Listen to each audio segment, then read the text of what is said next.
ये सरकार राज्य की 1,85,00,000 पिछड़ी जातियों को गला घोंटने का काम कर रही है।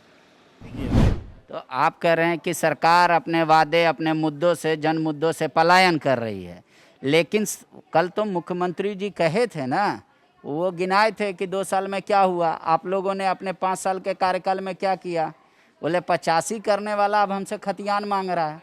के लिए चुनावी जनसभा में चिल्ला चिल्ला के कौन बोल रहे थे कि मेरी सरकार बनती है तो हम 1932 के खतियान के आधार पर स्थानीय नीति लागू करेंगे। हमारे साथ आसू के विधायक लंबोदर महतो जी हैं, ताज़ा ताज़ा नौकरी छोड़ के विधायक बने। माननीय बनने का शौक था क्योंकि माननीयों के साथ ये रहे कई दिनों तक, कई वर्षों तक, लेकिन अब सदन में आते ही थोड़ा माननीय रह गए हैं और आचरण में थोड़ा अधिकारी। अब तो सरकार का जवाब आ गया।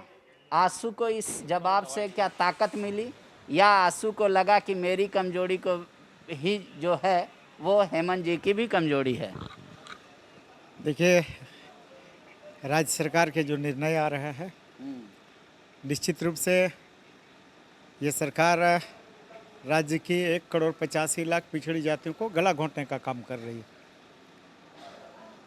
आज जो परिणामी वरीयता का बिल लाया गया और उसको जो पारित कराया गया, जिस तरह से सर्वोच्च न्यायालय के संविधान पीठ का निर्णय, झारखंड उच्च न्यायालय का निर्णय, ये सारे निर्णयों का उल्लंघन करते हुए इन लोगों ने बिल पास करा दिया आनन फानन में। और निश्चित रूप से सर्वोच्च न्यायालय की बात करें या झारखंड उच्च न्यायालय की बात करें, उनके कई आदेशों का अवहेलना हुआ है। तो निश्चित रूप से ये माननीय न्यायालय के अवमानना का तो मामला निश्चित रूप से बनता है और ये मामला निश्चित रूप से न्यायालय में जाएगा। लेकिन जब आप कह रहे हैं कि न्यायालय के आदेश का सरकार पालन नहीं कर रही है, लेकिन मुख्यमंत्री जी तो इसीलिए कहे कि नियोजन नीति खतियान आधारित नहीं बन सकती क्योंकि उसमें न्यायालय का अड़चन आ सकता है। तो आप दोनों बात अब कैसे हो सकता है एक ही साथ? देखिए, मुख्यमंत्री जी और सरकार ये जनता के सवालों से भागना चाह रही है पूरी तरह से, और यही कारण है कि आज देख लीजिए सदन में पूरे देश का ये पहला विधानसभा था जहां मुख्यमंत्री प्रश्नकाल का प्रावधान था। मुख्यमंत्री जी जनता के सवालों का, जनप्रतिनिधि के सवालों का जवाब देने से भागना चाह रहे हैं, और यही कारण है कि उन्होंने नियम समिति से हवाला देते हुए, अनुशंसा करते हुए झारखंड विधानसभा की प्रक्रिया और कार्य संचालन का नियम 52 जो था, जो मुख्यमंत्री प्रश्नकाल से संबंधित था, उसको हटवा दिया परमानेंटली। तो सीएम तो कह रहे हैं कि भाई जो उसमें पॉलिसी मैटर का सवाल है वो 0 आवर में भी आ सकता है, उसका संख्या बढ़ा देंगे।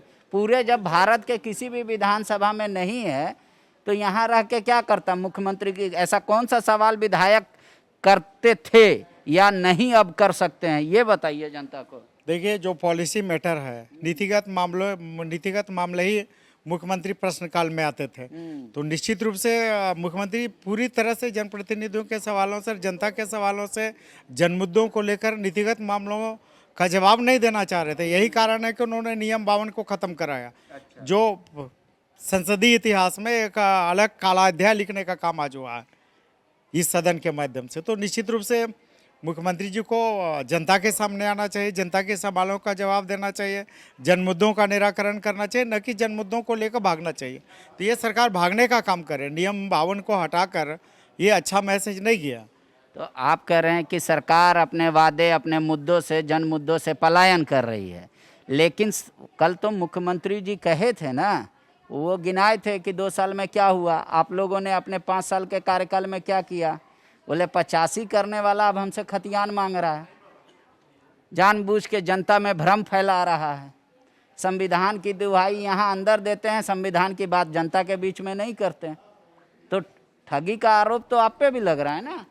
मुख्यमंत्री जी को कौन कहा था अपने चुनावी घोषणा पत्र में शामिल करने के लिए? चुनावी जनसभा में चिल्ला चिल्ला के कौन बोल रहे थे कि मेरी सरकार बनती है तो हम 1932 के खतियान के आधार पर स्थानीय नीति लागू करेंगे।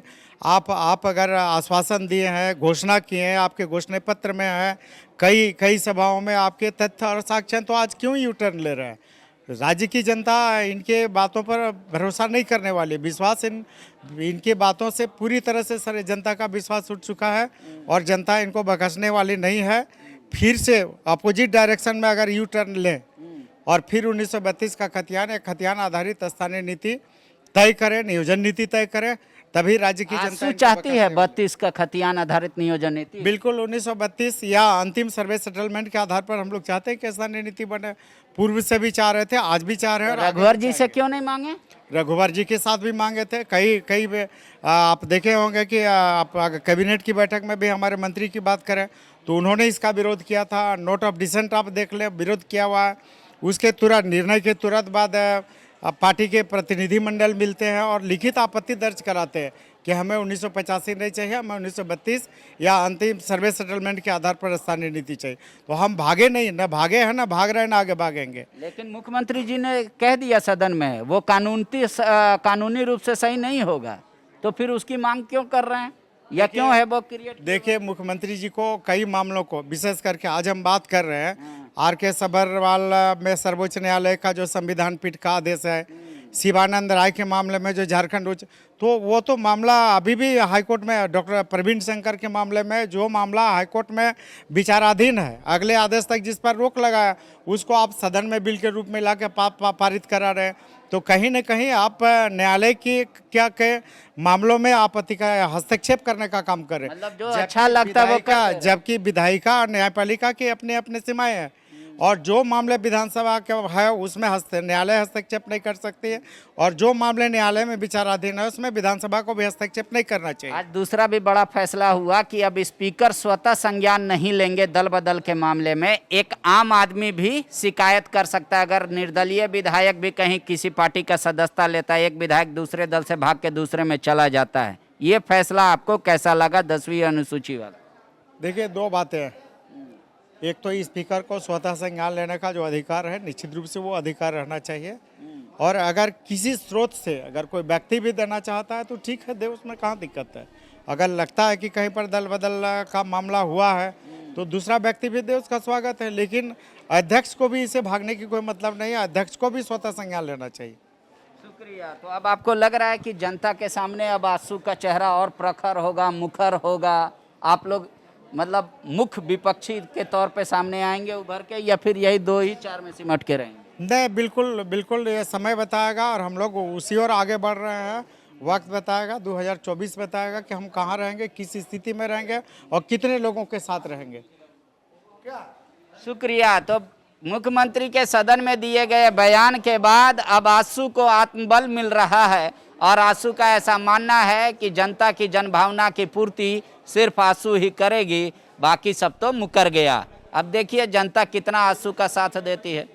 TheFollowUp.in. Like, share, and subscribe. www.thefollowup.in